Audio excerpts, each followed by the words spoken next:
Assalamualaikum warahmatullahi wabarakatuh. Nama saya Olivia Sriwahyuni dengan NIM D1B018153. Di sini saya akan menjelaskan tentang CSR, yaitu Corporate Social Responsibility.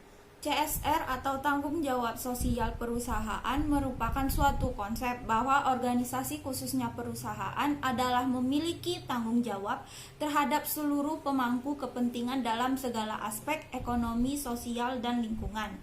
Kemudian sistem dari CSR adalah kesatuan manajemen tanggung jawab sosial yang dimulai dari penilaian, pembuatan strategi, eksekusi, dan termasuk di dalamnya pemantauan dan evaluasi hingga komunikasi. Kemudian CSR berhubungan erat dengan pembangunan berkelanjutan, yakni suatu organisasi terutama itu perusahaan dalam melaksanakan aktivitasnya harus mendasarkan keputusannya tidak semata berdasarkan dampaknya dalam aspek ekonomi saja.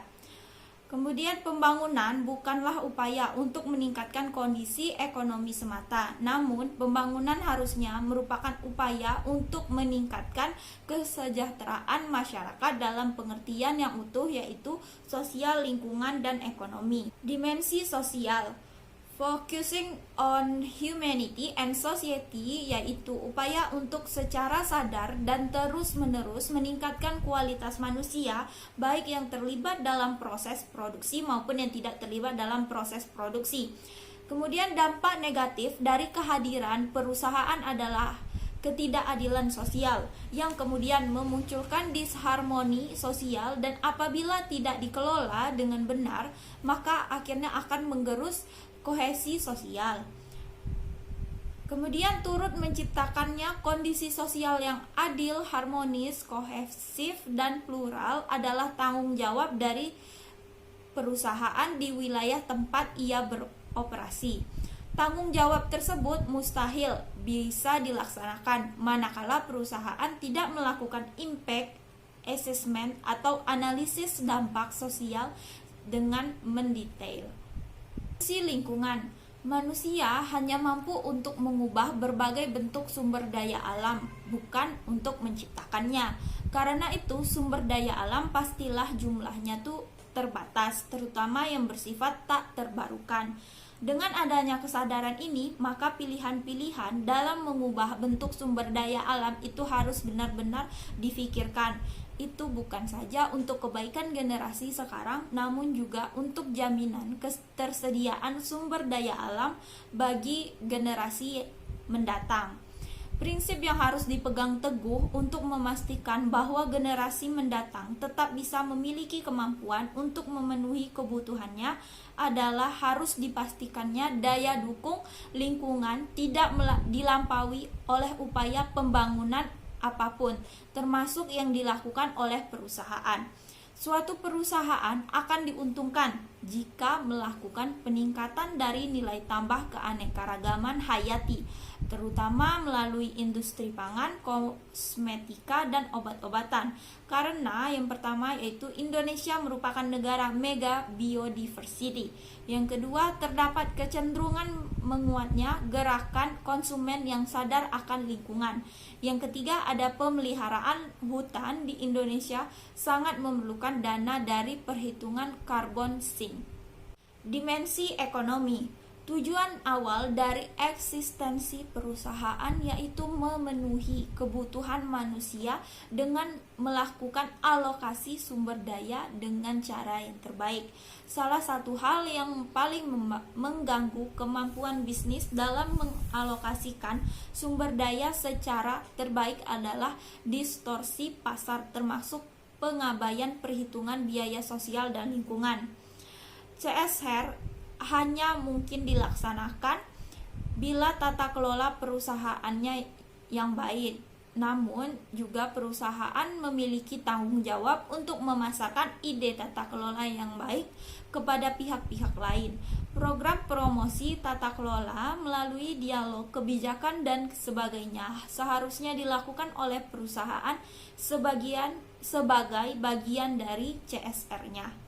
Standar CSR. Suatu perusahaan perlu untuk mengadopsi berbagai standar internasional yang sudah atau akan diberlakukan.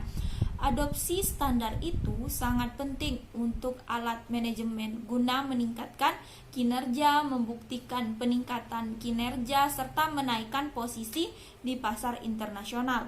Ada 2 standar ISO, yaitu yang pertama ISO 14000 adalah standar dari pengelolaan lingkungan. Yang kedua ada ISO 26000 adalah petunjuk untuk tanggung jawab sosial organisasi yang hingga awal 2010 statusnya adalah draft international standard. ISO 26000 yang menyatakan bahwa tanggung jawab sosial atas dampak melekat pada setiap bentuk organisasi, yaitu bisa perusahaan, pemerintah maupun masyarakat sipil. Regulasi CSR di Indonesia. Sudah seharusnya perusahaan menganggarkan biaya untuk CSR. Namun demikian, penganggaran itu terutama terkait dengan keharusan untuk melakukan upaya internalisasi atau eksternalitas, sementara yang masih terlalu banyak dilakukan oleh perusahaan yang ada di Indonesia adalah anggaran sekedar untuk mencitrakan diri sebagai perusahaan yang lebih baik. Kemudian dampak positif dari pemberlakuan Undang-Undang PT terhadap perkembangan CSR di Indonesia yaitu mulai tersedianya sumber daya finansial yang bisa dipergunakan untuk internalisasi eksternalitas perusahaan. Kemudian ada dampak negatif yang perlu diantisipasi adalah yang terkait dengan kewajibannya, namun proses penjaminan transparansi tidak atau belum diatur dengan memadai.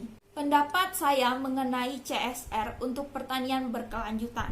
Menurut pendapat saya, dengan adanya CSR sangat berperan penting dalam pertanian berkelanjutan karena suatu perusahaan dalam melaksanakan aktivitasnya harus mendasarkan keputusannya tidak semata-mata berdasarkan dampaknya dalam aspek ekonomi, tetapi juga harus menimbang dampak sosial dan lingkungan yang timbul dari keputusannya itu, baik untuk jangka pendek maupun jangka yang lebih panjang.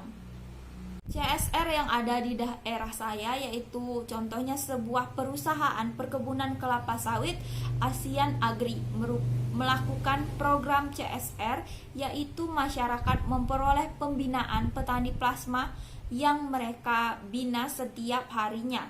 Menurut pendapat saya, dengan adanya pembinaan terhadap masyarakat dapat meningkatkan taraf ekonomi dari masyarakat itu sendiri karena banyak dari warga desa yang dipekerjakan hingga kesejahteraan masyarakat di desa tersebut juga meningkat. Sekian penjelasan dari saya mengenai CSR dan terima kasih.